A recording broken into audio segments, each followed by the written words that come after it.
Welcome back to Delta Waterfowl's The Voice of the Duck Hunter podcast. I'm your host, Joel Brice. Today's episode features a pair of well-known, engaging, and downright entertaining characters, Mojo's Terry Denman and Ramsey Russell of GetDucks.com. These two men are arguably the most widely traveled waterfowlers in the world today, having hunted all over the United States, Canada, and multiple continents. Terry is the host of Mojo TV and the owner and founder of Mojo Outdoors. His good friend and fellow traveler, Ramsey Russell, is the founding owner of GetDucks.com. Ramsey has hunted ducks on 6 continents and spends up to 225 days a year in the field. If you're looking for that bucket list duck hunt, Terry and Ramsey are your guys. Our conversation takes a number of fascinating turns, but you especially won't want to miss their recommendations for the top destinations in North America, as well as what they consider the world's ultimate duck hunting experience. I hope you enjoy my conversation with these two uniquely informed and experienced waterfowlers. Terry Denman and Ramsey Russell, welcome to the Delta Waterfowl podcast. Man, proud to be here. I'm gonna tell you what, I love this event. Love it. Yeah, for the listener, we're at the 3rd Delta Waterfowl Duck Hunters Expo. Yeah. And we're actually in Baton Rouge, Louisiana. Baton Rouge, Louisiana. I believe you're bigger and better this year, too. Feels like it. Yeah, it does. Feels like it. Does. Yeah, when I flew in here yesterday, took the shuttle to the hotel, the driver, he was a real talkative guy, and I felt like I wasn't on my game. And he goes, yeah, we call this the Red Stick City. And it didn't just hit me right away.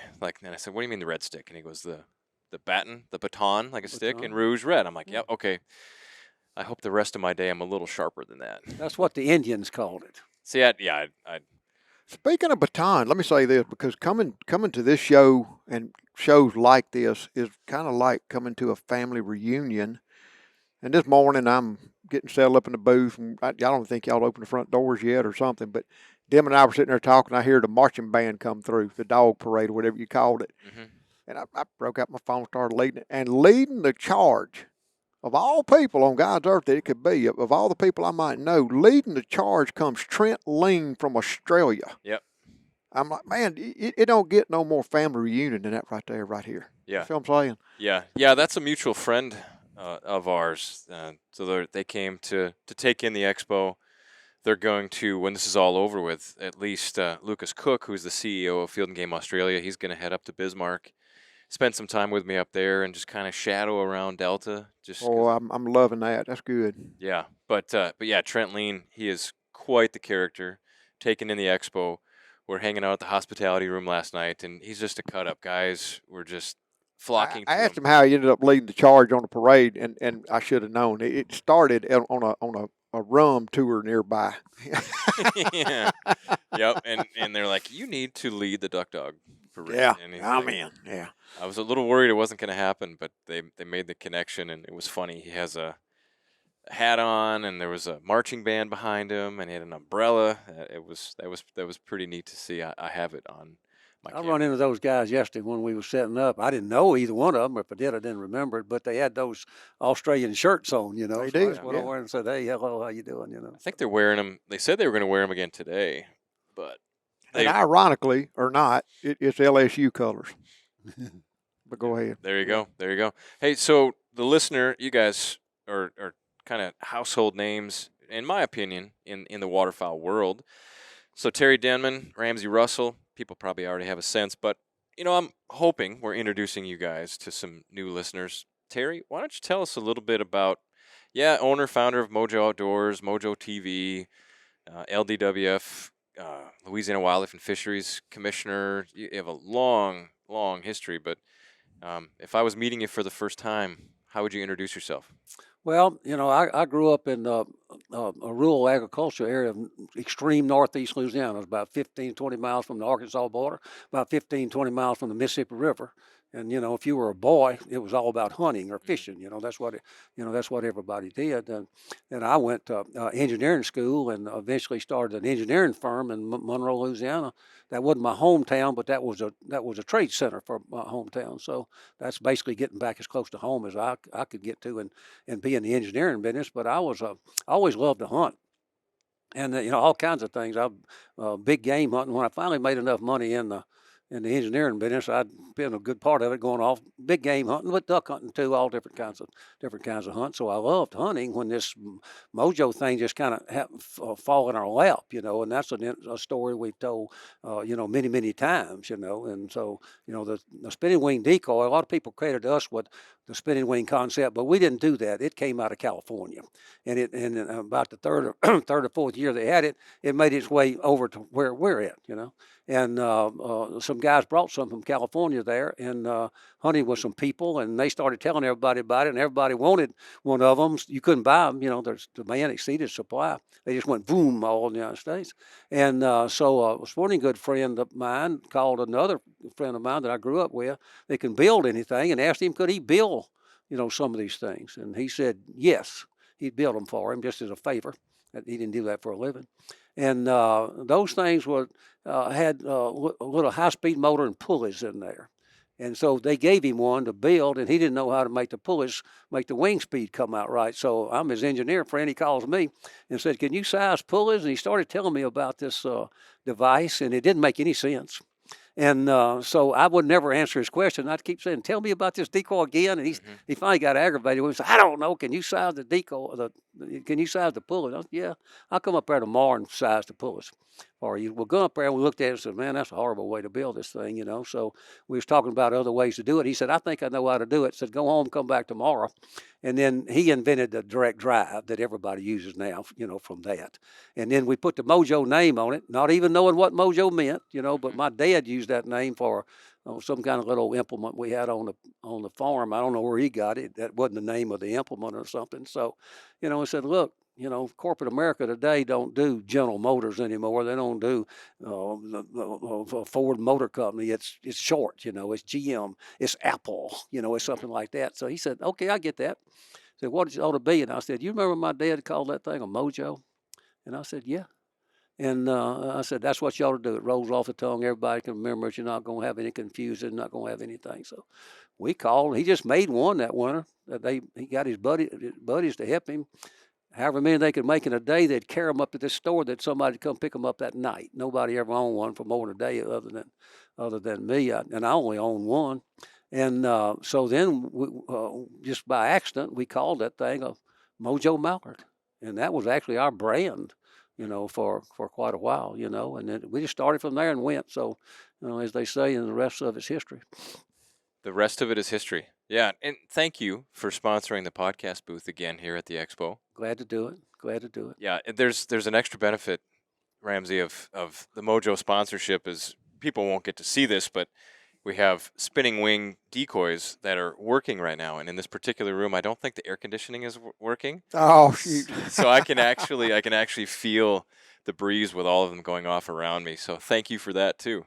Well, that was by accident for sure. Yeah. Well, yeah, happy accident. Ramsey, let's switch over to you. Founding owner of GetDucks.com. GetDucks.com. I tell you what, over 22 years in business, and it's really when you come to the fork in the road, take it type deal. It's not a plan. It's not a design. I went to school, got a degree in wildlife and forestry, practiced forestry with the federal government for 16 years, and right out of college went on a really, really bad duck hunt that I bought from a big name booking agent, and it was just, boy, I could talk for 2 hours about how bad it was, but it was bad.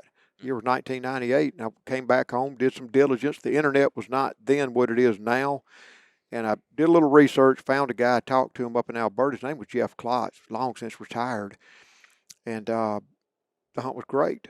I brought a few buddies, brought a few more buddies, and one year he called me out and said, I want you to be my booking agent. I'm like, what the heck is a booking agent? I'm a forester. Well, you at the Department of Agriculture. And but that's humbly enough how it started. And I was doing a little habitat consulting and some other things at the time on the side. And you got to have a web page, one of these newfangled things called a web page to do it. And we started brokering hunts, and never dreaming in a million years that I would leave a federal government career halfway to retirement to do this. But what we saw, Joel, was a lot of people in that space were selling hunts, but they weren't delivering a service. You know, and it came to the point where I realized that as it grew it inched a little bit and grew a little bit, was, you know, I've got to commit myself fully to this if I'm going to do it, because if a man's going to write me a check for my service, he doesn't need half my attention. He needs all my attention. And I recruited my wife into it. Now he gets a lot of attention, but that's what we do. And you know, honestly, all over the world, it is duck season somewhere, which means to me everywhere I can turn over a rock and find a duck I'm looking for. It gets into a world full of species, a world full of duck hunting cultures, a world full of experiences. And I saw something on one of those social media platforms the other day, somebody saying, experience, you must be a podcaster. Look, man, these two men you're talking to right now are duck killers. Neither one of us are out there to watch the sunrise. You talk to them. Terry Denman may come across as a mild-mannered engineer, but let me tell you what, when the ducks start flying, the fangs come out. And that's one thing he and I got in common, is we like to shoot ducks. And but it is so much more than just the trigger pull. You know, when I think back of all the years, as recently as the last hunt or any duck hunt forever, I don't ever think of the trigger pulls. I think of the people. I think of the place. I think of the context. I think of the habitat. There's so many more layers to it than just the trigger pull and the strap of ducks. And that's what we've been able to captivate on. You know, we take. It's one thing if you're leaving Mississippi and driving to Oklahoma or anywhere in North America to go hunt. It's something else entirely different if you're going into a new country and a new culture. And there's a lot of blind alleys and dark corners and paperwork and 3 federal government agencies to satisfy coming in and out, and we just kind of lay it all out for you. That's kind of what we take care of, is that logistical part. But it's also, as a brand, it's taken a life of its own beyond brokering duck hunts. It's just I've got a trip coming up to the UK, and it's just some duck hunters that want me to come over and hunt, you know, and want to show me their way of doing things, to include some ways that have been outlawed in America for a couple of hundred years now, it seems like. So it's just it's been a wonderful experience, just an adventure. Every day's an adventure, getting up. And somebody asked me, what's your favorite duck hunt? My favorite duck hunt's the next hunt. And it's not so much that I'm going hunting again, it's that, boy, there's something novel and mysterious, and when you're in the duck blind and the sun's coming up, there's no telling what the day's going to bring. And there's something fresh and new to each hunt when you approach it that way. And that's what I love. I love the newness of it all. Yeah, each day is new. I guess that's one of the things I remember as a young boy, and to this day, you can go out there and you can have the best hunt of your life, you can have the worst hunt of your life, but you get to go again the next day. That's right. You know, you can't go the next. Maybe you don't get to, and you want to, but in theory you can. Hey, I read, Ramsey, that you mentioned your wife, so I'm going to bring her in here real fast here. But I read that you spend up to 225 days a year hunting ducks. A lot, yeah. Then I was going to say, well, you have a special wife, but one of the keys to success is, yes, having a special wife, but that she's part of this with you. Yeah, it truly is. I tell everybody, she's the brains and I'm the good looks. The truth of the matter is she's both. And she's a very patient woman and a very good woman. Next week, we would have been married 30 years. We dated 5 years before that. So she probably got a couple of halos somewhere up in heaven reserved for her already. You know, they're just adding them up when she gets up there putting up with it. But it's a work in progress. You know what I'm saying? It's what we do, just traveling and stuff. And it's not, you know, like for example, I went down and hunted with our mutual friend Glenn Fowler down in Tasmania. Well, that's 3 days hunting, but it takes 3 days to get there and 3 days back. It's just it takes a lot of time to see the world and do this stuff. And we've always felt like whether we're in our own backyard, dealing with North American outfitters, and I get a lot of phone calls, a lot of inquiries, you know, hey, what do you know about this or there or this species that I don't have a working relationship with, but it helps to know people and have put boots on the ground. And especially if I'm going to send you to somewhere like Azerbaijan or Argentina or anywhere, I want to have walked through it. If I'm going to make a restaurant recommendation, I didn't read a review on Yelp. I went there. And nowadays, and Terry will tell you the same thing, he goes on a lot of these hunts with us, we've been there a lot of times. You know what I'm saying? So I can speak personally to these operators and tell you exactly what to expect to temper your expectations before you leap off and take a big trip like this? I think we could talk an entire podcast about some of like an individual experience, Oh, we on a could. trip. But so, Terry, have you traveled extensively to hunt?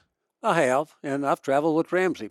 He and I have been together, a lot of different times, and um, I have noticed in my lifetime, in my hunting lifetime, that for the better, hunting has kind of transitioned more from just killing to an experience, to an overall experience, and a lot of that overall experience is what you get when you travel to go to strange places. I've been some real strange places, and they do things totally different than we are, have different type of birds and whatever, but it's an experience, and you'll remember that. I tell my TV crew all the time, I said, look, while we're out here filming, get the ducks, but let's get the sights, sounds, and smells of the hunt. That's what we're trying to get. I said, because when these thoughts just kind of flow through your mind, or the memories kind of flow through your mind from the past, it's usually not the killing that you remember. It's something that happened on that hunt. It's a wet dog, or a coffee, steam off a coffee cup, or, something unusual. And so, I'm really glad to see that hunting is somewhat transitioned from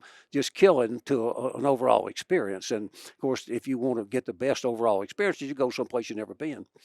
Yeah, yeah. I always say that it's trophy hunting out in the public space. That conversation can go really good or really bad. But I always say I chase trophy experiences. That's right. Right. So if I'm chasing a trophy experience, I can harvest, I can not harvest, but it's my expectations. I'm trying to soak it all in. So I love You hearing. nailed it. The word trophy's been so heavily stigmatized by people that don't understand it or don't want to understand it. But the truth of the matter is, I know some sure enough trophy hunters. Mm-hmm. And I'm telling you what they all realize at some point in time in their career. I myself was a trophy collector. I'm out chasing species, but at some point in time, I'm sitting back looking at all these species mounted and collecting dust on the wall, and I realized that all they are is placeholders. Mm-hmm. As I sit there and look at them, I go, and somebody will come in a room and point to something, and he asks, well, what kind of species is that? Well, that's a red-crested poacher. And the story's never about the duck or the trigger pull or what a great hunter it is. It's about the person. Mm-hmm. It's about the place. It's about how we got there. It's about what the culture was when we ate for dinner. We'd go hunt red-crested poachers in Azerbaijan, and had this little guy named Adil. And let me tell you what, Google Translate is not fluid with Azeri.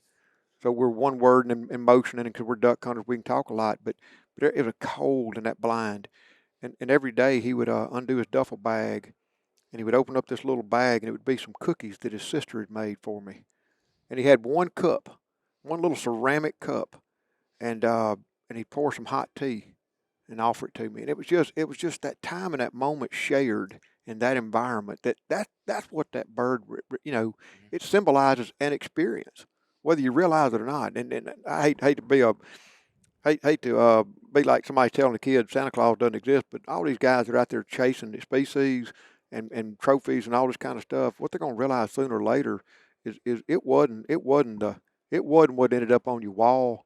It was climbing and getting to that species. That was what you walk away with forever. I find that interesting that you said that, Google Translate didn't help you communicate with the spoken language, but there is that common language. Dang right. Yeah. Yeah. My dad, who passed away 20 years ago already, I would tell people, since he passed, talked about the depth of our relationship. And I said, hunting was our thing, fishing too, but the outdoors in general, but hunting was our thing. We did it together all the time. When I was in college, he came out, I'd go home. When I came with my first job at Delta, he spent more time out.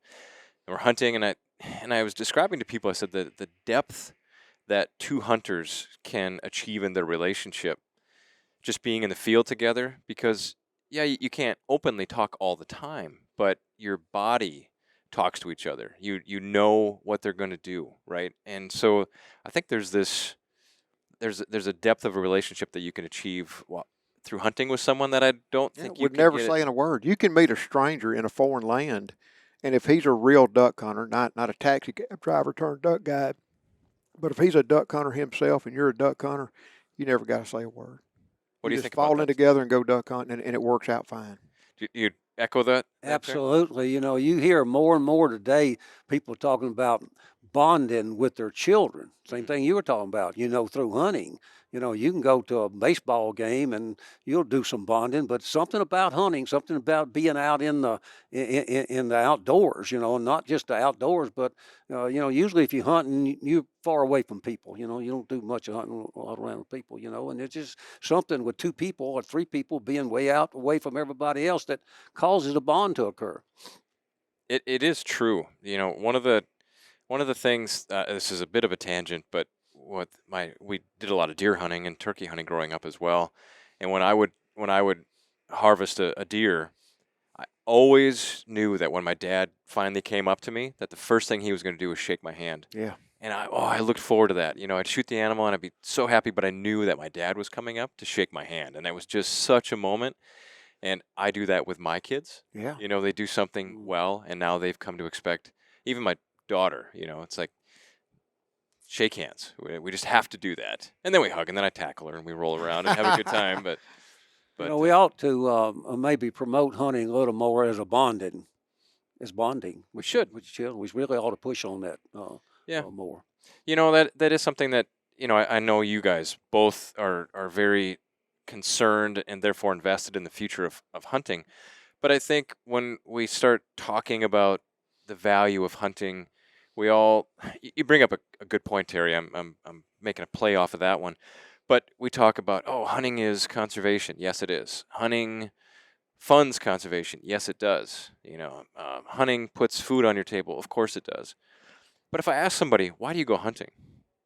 They're not going to say because I want to fund conservation. They don't say because hunting is conservation. They start talking about bonds and friendships. Yes, food, but no one ever leads with I fund conservation. That's right. It's maybe we should, Terry. Maybe we should be talking about those. This is a heavy thought. I apologize to everybody if it's too heavy for this conversation. But just this morning at the hotel, somebody came up and introduced themselves, and they began to tell me about a program they have for taking terminally ill teenagers hunting, duck hunting specifically. And I had an emotional reaction to that. I'm like, I don't know. That would be very tough for me. But here's the deal. There's a 14-year-old child suffering from terminal cancer. He gets to go duck hunting. You get to share a blind with him. But that hunt really ain't about him. Mm-hmm. Think about this now. It's about him and his daddy.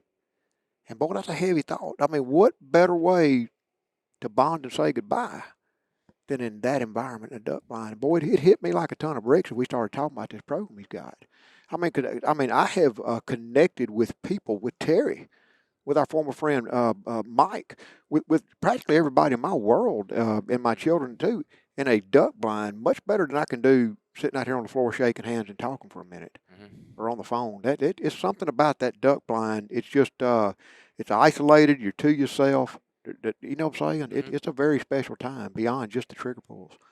And another point, just part and parcel to all that, hunters tend to be good people. You go around a lot of different types of activities. You always got some guy that's going to mess it up and whatever. And, I've been in a G and lodges. We own one, run people through there for years and years. Rarely ever get a bad guy on a hunt. Mm-hmm. Worldwide. But pretty rare to do that. So they're good people to mix up with. They're good people for your kids to meet, because they'll take time and talk to them, and you find very few stuck-up people in the hunting world, So I'm looking down on the floor at thousands of people, and I really, truly feel like a family reunion. I don't know half of them, but I believe I could walk up and start a conversation with any of them because birds of a feather flock together. We're all duck hunters. Mm-hmm. Everybody knows you, Ramsey. You could. I suppose. Yeah. No, I think the other thing too, which I think hunters tend to be generally good people on their own, but I think the other side of it is we kind of self-regulate at the same time. I like to follow the rules. I like to follow the bag limits and all those, ethics is a tricky word to say, but I have my own personal ethics, and I'm happy when I see people that hunt that way too. But the last thing I want to see is some idiot out there doing things illegal or putting a bad image on hunting. So I think hunters will do something about it. I think we'll self-regulate. Yeah, they will. But isn't it interesting how the game of duck hunting, pick a mallard duck, he wrote the rule book, so the general concept and approach to hunting ducks is all the same, but how individually subjective the hunts are among duck hunters. You know, as I got into this get ducks business years ago, it never ceased to amaze me that 5 buddies from Monroe, Louisiana, let's say, go down to a lodge and you talk to them individually when they get back, and it's like they went to 5 different places. This guy talked about the rosie bills. This guy talked about the duck hunting in general. This guy talked about the food. This guy talked about the staff. You follow what I'm saying? Mm-hmm.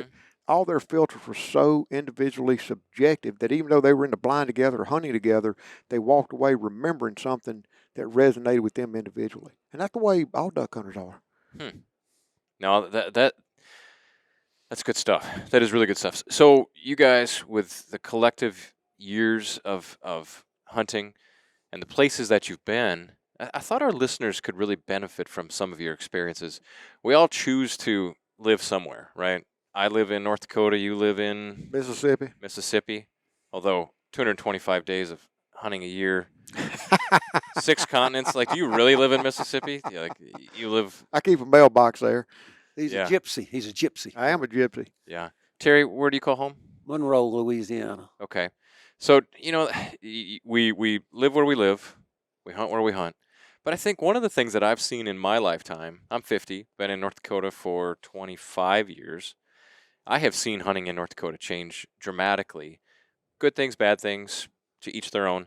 But I think one of the things that I've really seen, and I do think licensed data prove out this, what I'm about to say, is that hunters travel way more than they ever have. And I do give that credit to the internet.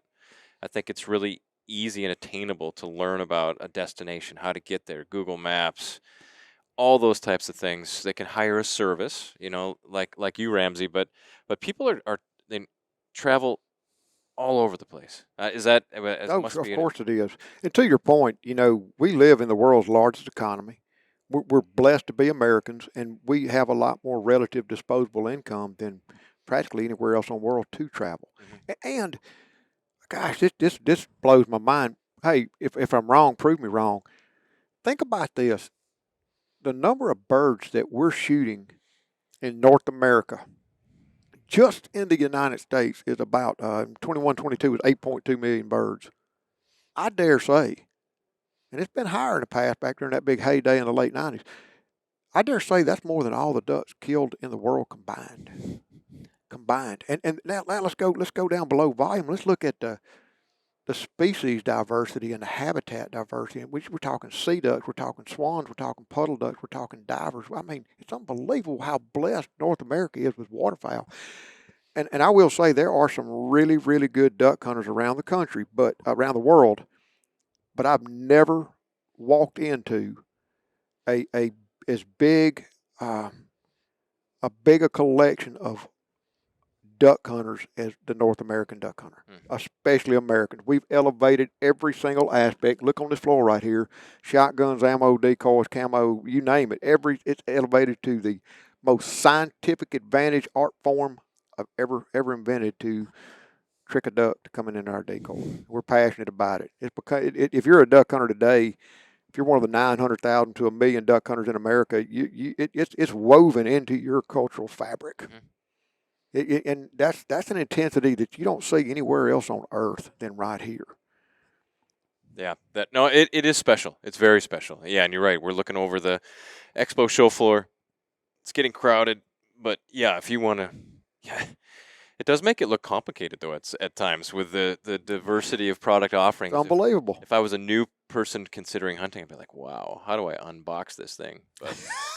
But it's exciting. Kid in the candy store. Terry, I want to start with you. Again, we've established your guys' hunting credentials. They kind of speak for themselves. But where I was saying where, a person chooses a place, they call it home, they can travel. So of all the places in North America, Terry, that you've been, if someone was, someone came to you and said, Terry, I live in Louisiana, just like you do.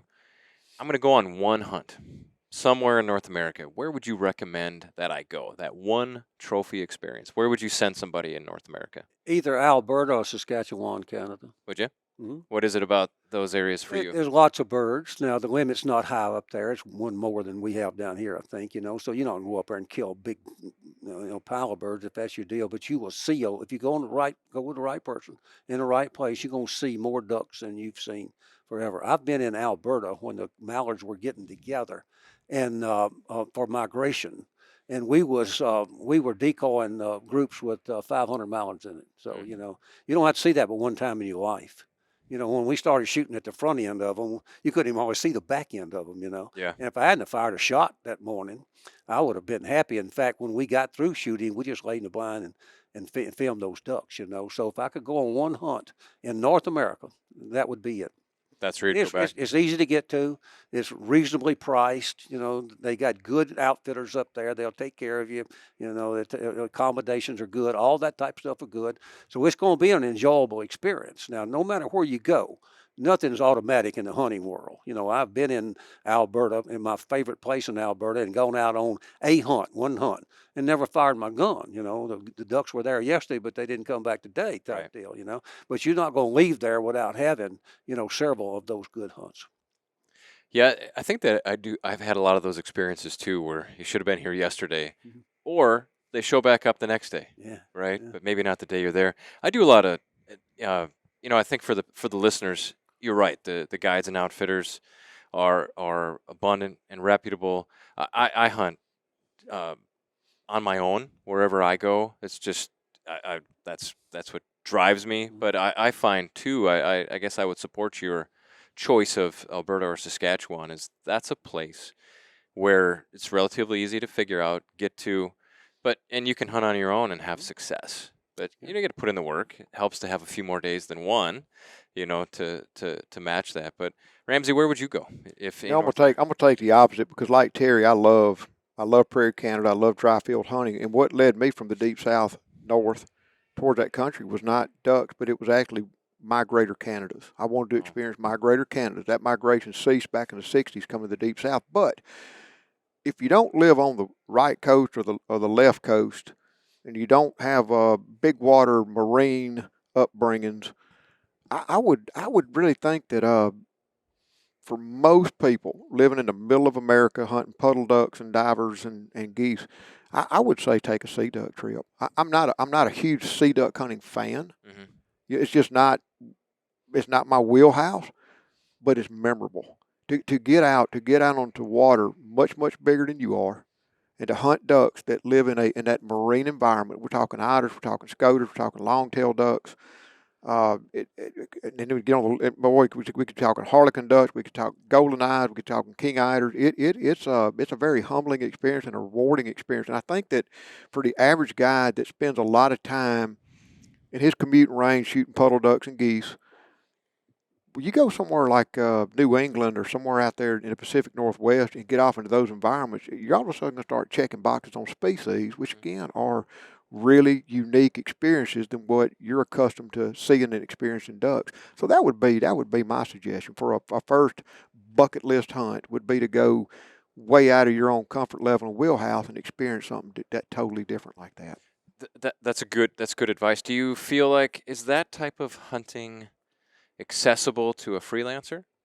Like someone that just wants to... I would say you got to have a friend or you got to have equipment. Yeah. And, like even on a lot of the guided package we're doing, Joel, you go to Canada or you go to Argentina, pick a destination that you might go on a big guided hunt. You're really, all of us duck hunters are duck hunters. We're real duck hunters. Mm-hmm. Okay, we earn it.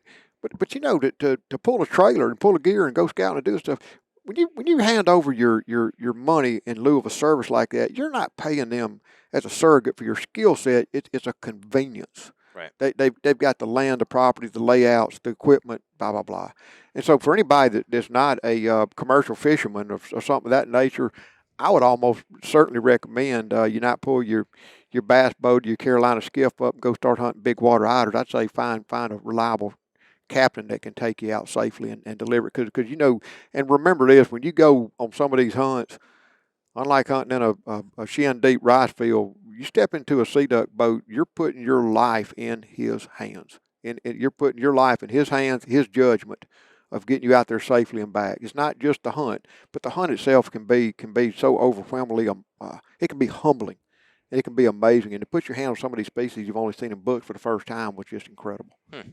No, that is, yeah. I do see, those equipment intensive coastal hunts, but then there's also probably the entry level, sit on the shoreline, hide against a rock. You could probably figure some of those out yourself. But yeah, not everybody, live in North Dakota. I don't have a big seaboat, right? And I don't have a long line of decoys. So I feel like the practice of putting out long line decoys, those big long lines, all anchored down and everything, without them tangling up or drowning a dog, is an art in and of itself. I'm confident, having helped somebody practice doing it a million times.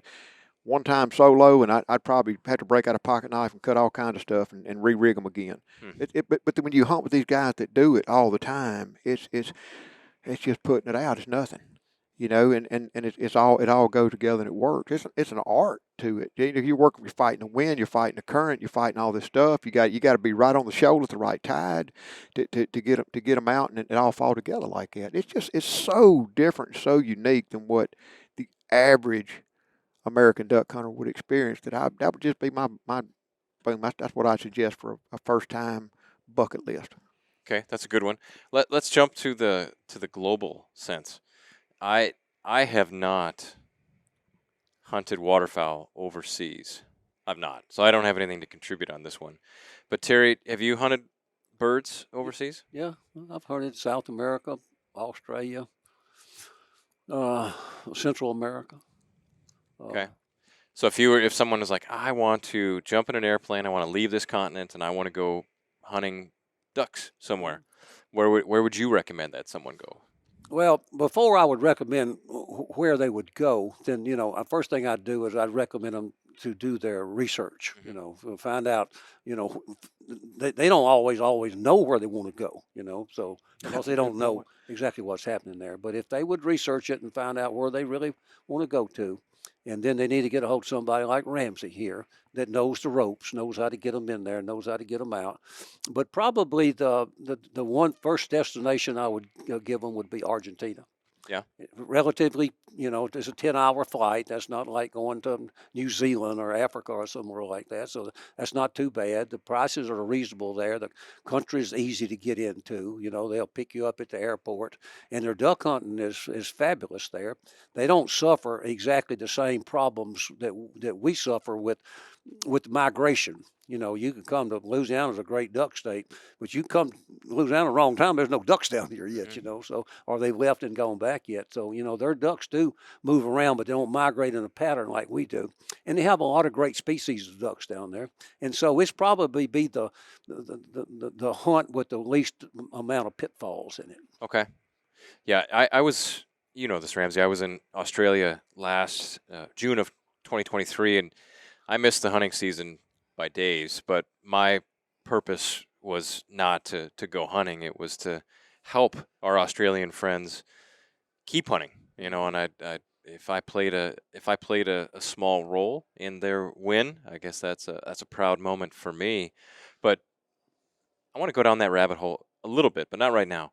Ramsey, where would you recommend? This has probably got to be the toughest one for you, but no, it's not. It's and I'm gonna explain it. My personal trajectory from home in the Mississippi Delta, I think is logical. I first went up north and encountered the migrator geese, the different species of geese, the same familiar species. I then went down to Mexico, picked up some different species on the opposite end of the spectrum, started spreading out throughout North America, the different flyways, the different species, and then I do think I do totally agree with what Terry says, that be sure to reconcile your expectations and what you want to do, and do your research and do your diligence. And I love Argentina.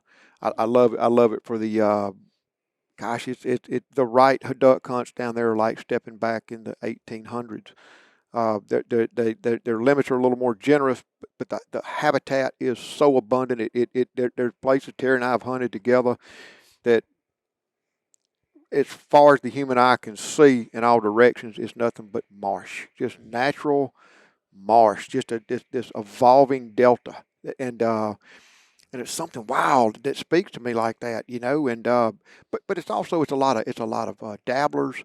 The closest thing they got to a diver is a rosy-billed pochard. I guarantee if I asked this man across the table from me what his favorite species down there is, I know already. He knows mine. Those birds behave. They call them like the mallard of Argentina, even though they're diver, because they play by the rule book. They set up, they decoy, they come in, they're good to eat, they're fun to hunt. They're a big, ginormous duck that makes a big splash when they hit the water. And then they got 2 species of pintail down there, and it's a total package, really cool experience. And then when you start getting way off into places like Azerbaijan or even Australia or some of these places, Peru or some of these places we go, you know, I think you kind of need to build up to it, right? I think like I've had people call me up that have never left their home state and want to go shoot a king eider, and I'll ask them. I said, "Well, have you ever gone sea duck hunting before?" No, I hadn't. I said, why don't you just consider going and shooting sea ducks and learning to walk before you run? Because man, you get off in the middle of that Barren Sea and you're brand new to it. It could be overwhelming. It'd be helpful to have been in some 4-foot swells and some dicey moments before on just regular big water like the Atlantic before you go jump off in the Barren Sea. So I think it's a building up experience, and what I see it is just beginning to. You start with something familiar, then you get familiar but different species, different culture, different food, different. And now you're gonna start. Now I'm telling you, by the time you've done all that, you're starting to get pulled in a lot of little minute fissures and cracks and things. Before you know it, you're in a dry continent like Africa, sitting on a hillside with a pair of binoculars, looking down at a 1.5-mile oxbow covered with lily pads, looking for a bird the size of that telephone, a pygmy goose. You know what I'm saying? You're just starting to really get down the nooks and crannies of it all. But I would. Short answer: Argentina. Yeah, yeah, that's good. You know, we could. There's another. I don't think we have the time. None of us have the time to dedicate to a really deep conversation, but on what I'm about to bring up. But I'll ask the question. Either one of you can answer it. Is it getting harder to hunt internationally, or is it? I'm talking more from a political situation. I think so. Yeah. Yeah, I do think so. I think it's I think the number of hunters worldwide is becoming smaller, and I believe a lot of the people disconnected from nature as we understand it is becoming smaller. Yeah. And it's just of all things, of all places on God's earth, it's such an abundance of habitat, an abundance of ducks, a relative absence of duck hunting pressure at all. Argentina. I mean, they literally 3 seasons ago shut their season down. The federal government shut it all down. And this really, boy, you want to talk about being in a different world set of politics. Some of the provinces just said, nope. I mean, that'd be like the federal government in America saying duck season's closed nationwide. Mississippi saying, nah, I don't think so. Can you imagine that?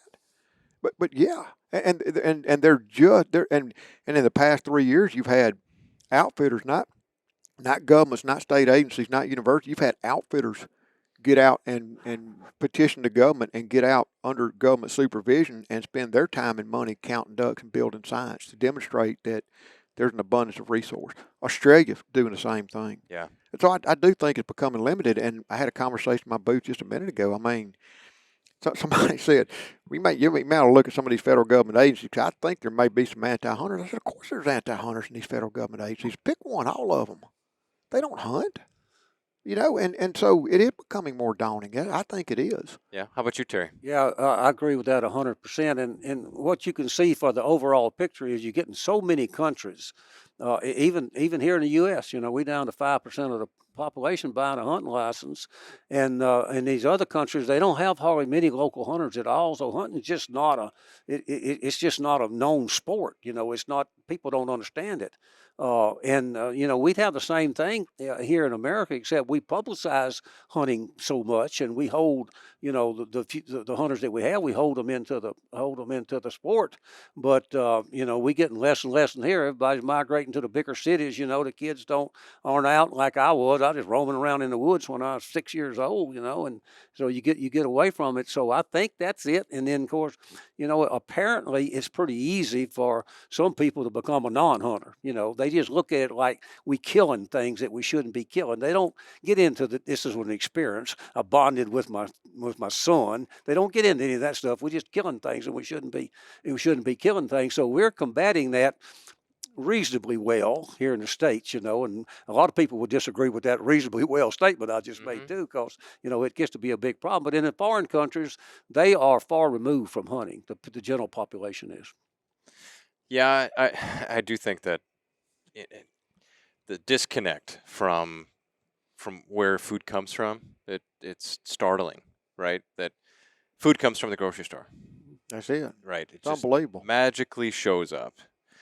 Of course, that's not the case, but yeah, I think the Ramsey, you and I have talked quite a bit about the situation in Australia, and my experiences there, and then paying attention. When it was kind of funny when my dad it's not funny at all. It's not a funny subject. My dad was diagnosed with prostate cancer, and I didn't know anybody with prostate cancer. Well, when he had it, then everybody starts telling you, I had it, my dad, my uncle, my brother, and it's like, oh my gosh, everybody, it feels like, had it. And it's kind of the same thing when I started paying attention to Australia, and you open your mind to it. Argentina, Finland, I've heard of some issues, but you could add throughout the European Union. Yep. Yeah, so hunting is a global issue right now. You jump in an airplane, 15 hours later you're in Australia, 10 hours you're in Argentina. But a mouse click travels a heck of a lot faster, right? And That's so right. just the speed of information, I do think that, I do think people should start to take an interest in global hunting issues and global hunting politics. We're all in the same boat together, and that's I went down to Australia and became aware of that problem at a glance. That was their problem, not mine. But I began to see parallels back home. Mm-hmm. You know what I'm saying? And I know you came back and saw the same and called me and told me, and boy, you could really see it out here on the landscape.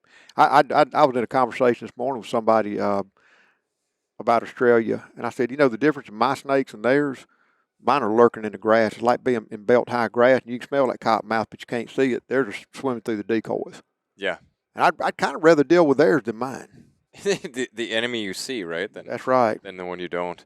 Yeah, no, it's pretty interesting. So the Lucas Cook and Trent Lean, Field and Game Australia.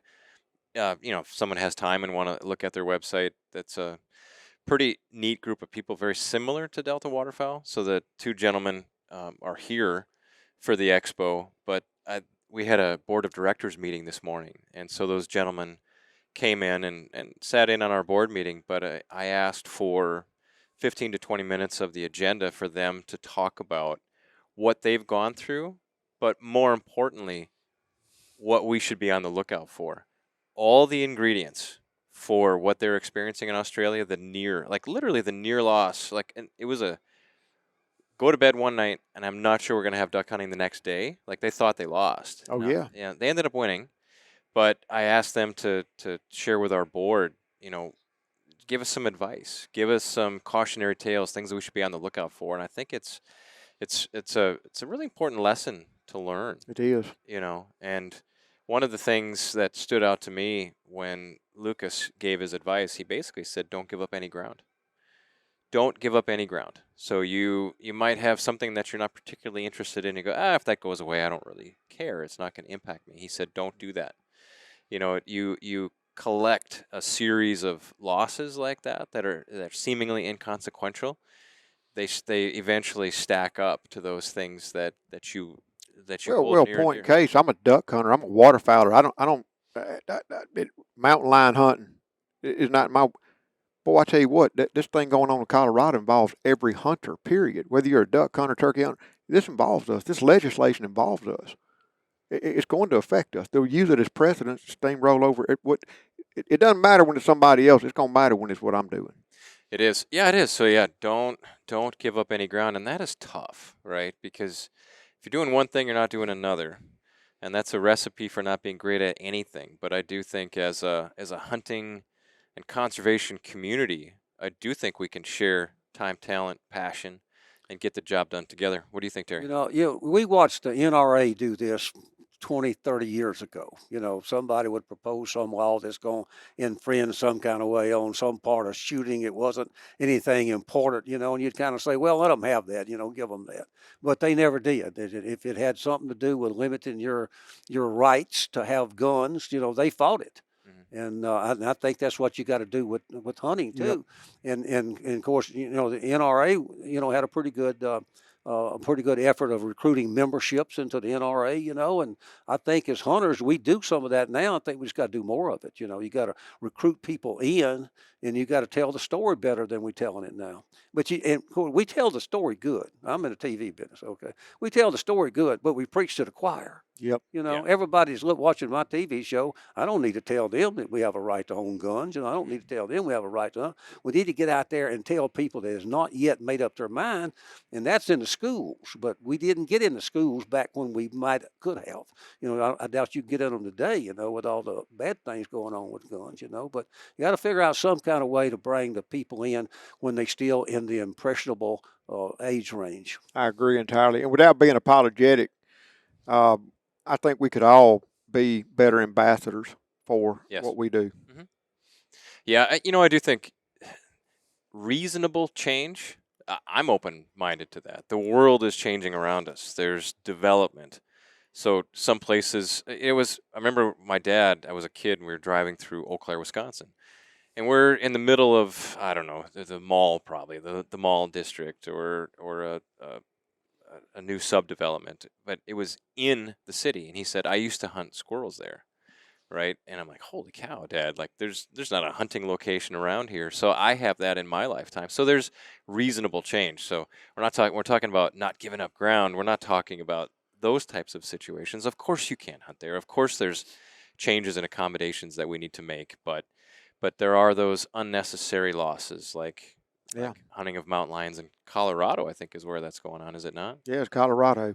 And and it's I've heard recently in the past year duck hunters, I'm going to go back to duck hunters, doubting and casting suspicion on the science of waterfowl management and hunting, okay? Well, I believe that letting science-based management be our guiding hand is going to be our savior. You know what I'm saying? 'Cause we got good science here. Yeah. And point in case, mountain lions in Colorado, just throwing the science out and running full of motion. So be real careful if you're a hunter who you side with. Right now, there are duck hunters saying, "Oh, we're killing too many ducks. We're killing too many ducks."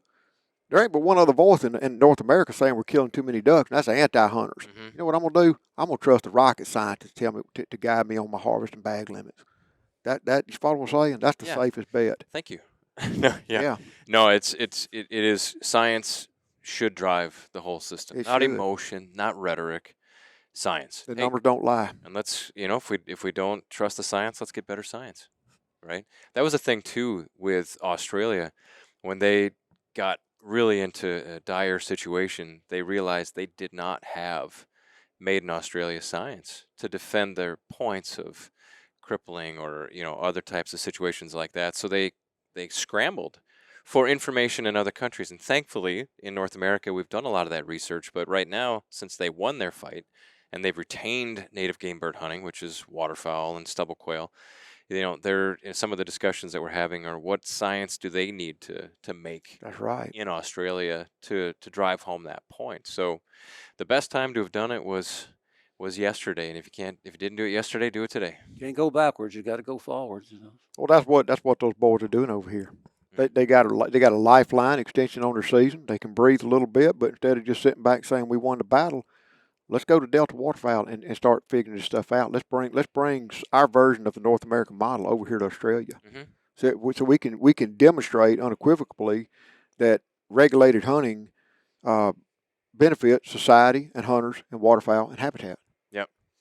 Yeah. So they just broke out a voluntary duck stamp, right? I think so. Yeah. It's not mandatory, but that whole user pay system, the tax that we pay on firearms and ammunition, license sales, things like that funds an awful lot of conservation. They don't have that model, so they kind of lose that argument of hunting is conservation. But hey, didn't have it yesterday, let's get it today. So, hey, I really appreciate you guys. I know we've been on here for about a little over 50 minutes, so I really appreciate your I time. got to throw one more story out here. Let's I do don't it. want to go away, people thinking I'm just purely experienced like some podcast or something. Let's go. I want to tell this story. You asked about going somewhere, and Terry and I were talking about this recently. We were down in Argentina hunting together. Terry and I have been hunting together for a long time. Long time, yeah. Best years of his life, I'm sure. And I want to start like this. And Terry and I are both serious duck hunters. And many years ago, I started hunting down in Peru, and it has got coastal Peru has got the greatest abundance and density of cinnamon teal on earth. And if you hunt cinnamon teal, I've shot cinnamon teal down in Mexico. I've shot them all out in the Pacific Flyway. But you know, when you're hunting cinnamon teal, you just see singles and pairs and little family cohorts. You don't ever see flocks and flocks and flocks like big blue wings coming through in the fall. Boy, down in Peru you do. And I talked Terry, and Mike Morgan was filming at the time, and Nate had just started. We went down to Peru, and we made a heck of a cinnamon teal duck hunt. But that was just a drop in the bucket. That became just the afterthought. Am I right, Terry? Absolutely. Talk about. I really want to talk about this hunt because there were so many things. It turned into a 2-episode series because it was so much B-roll that had nothing whatsoever to do with duck hunting going on. And he and I were talking recently about it being one of our favorite times in the blind together, just in that off the beaten path location. It was a great duck hunt, but it was one heck of an experience. If somebody just walked up to me and caught me off guard and said, "I know you've been on a lot of hunts. Which one you remember?" I'd say Peru. That's the most memorable. Well, because it was so different. Everything was different, and not just a duck hunting. You know, we killed ducks, all cinnamon teal. You know, so it really it wouldn't. If you said which place do you enjoy shooting ducks the most, I don't know if Peru would pop up or not, but I sure enjoyed shooting them. You know, you drive about 4 hours through a desert that's so dry there's not a blade of grass. It's just sand. Atacama Desert. And then you come over the hill and there's the Pacific Ocean right there, right again. And this river that we shooting these birds on, you know, comes from one of them volcanoes way back up in the middle. So here's this green strip of water, and this is the sand, you know. In fact, me and Ramsey stood on a floating mat of cane one morning and shot cinnamon teal with the desert up here and the Pacific waves hitting us in the background, you know. But they had all kind of things up there, and the most interesting was these Indians from many, many years ago. I could never get anybody to tell me exactly what had back then. Pre-Incan civilization. Pre-Inca civilization. They were burying their people up in that sand. Okay, and the average income down there was like $400 or $500 a year. Okay, and some of these graves where the more important was buried had valuables in them. You know, the most valuable was if a chief or something. If it was chief or something, they buried him with a feather shroud. And that feather shroud was worth $50,000 to somebody that makes $400, $500. You're like hitting a Powerball if you were a Peruvian. So they dug these up, and they didn't bother to bury them again. These human bones are laying around everywhere. And we looked at one day. That's the one when Nate found one up the hill and, you know, called us up there. And there was a little brown spot right there, and our tour girl down there, she said, "What is that?" I said, "That's that guy's hair. That hair has not rotted and all that." Then there was another little piece of leather-looking stuff over there. And then she said, "That's an alpaca bag." They'd make a little alpaca bag. You know, this thousands of years old. That's how dry it is there. And we sitting down there with one little green strip shooting cinnamon teal flying up and down this little river, you know. Wow. It was just crazy. It was just amazing. It was. I mean, we got up on that hilltop and looked down, and it must have been. Oh gosh, that graveyard. The one of them was way bigger than this convention center.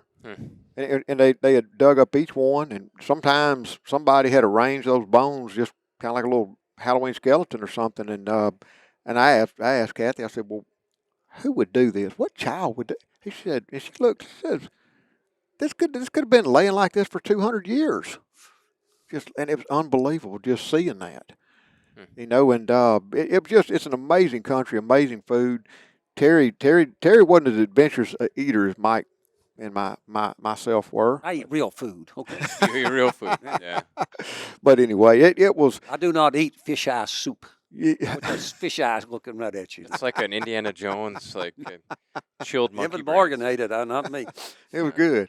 Well, that's exciting. Yeah, I'm Yeah. glad you brought that up. That's so that's a trophy experience right It's there. a trophy experience. And adventure, right? Yeah. Yeah, I have had the opportunity, the privilege to go to some neat locations, and sometimes just getting there is a vacation in and of itself, Yeah. or an adventure. Or an adventure. Yeah.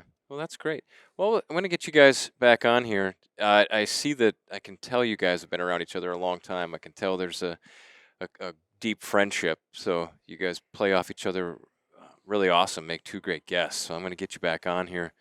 Maybe we'll try to do it before the next expo, which would be a year from now. But Oklahoma City, did you hear I'm that? looking forward to it. Yeah. So, well, great stuff. Can I tell you one little Ramsey story before we go? I'm tell you about this guy. He's talking about me being. He tells on aggressive me, or I'm going to whatever. tell on him now. Do it. We in no, this is the last story. We're in Argentina hunting with a guy we hunt with a lot, and he says, "Look, I can't go hunting with y'all this afternoon. I got to go to town, but I'll go out and get y'all started." So, okay, so we go out and we get started, and he's got some forklift pallets set out in the water and a bull panel in front of him, and he puts out the decoys, and we're trying to tell him that's not the right way to do it. But when he leaves, we get out and rearrange these decoys like they ought to be. And we just had a fantastic Roosevelt shoot, but that's not the point I'm trying to make. We had already had this long discussion about shooting your lane. Every hunter ought to shoot their lane, right? So we get out there, and I'm over on the right, and he's on the left, and he's starting off over on the right. I said, Ramsey, what happened to shooting your lane? And he says, and I quote, "My lane goes where I go." And he still hunts with me all these years later. That's what makes us good friends. You must be a good guy to put up with that. Yeah. Well, that's good, gentlemen. I appreciate your time. Hope you enjoy the rest of your time here at the expo and meet a lot of great people. Thank you, Joel. Great expo. Y'all have done an excellent job on this. Thank you. Thank you both. Thank you both for being here. All right. We'll stay in touch. Take care, guys.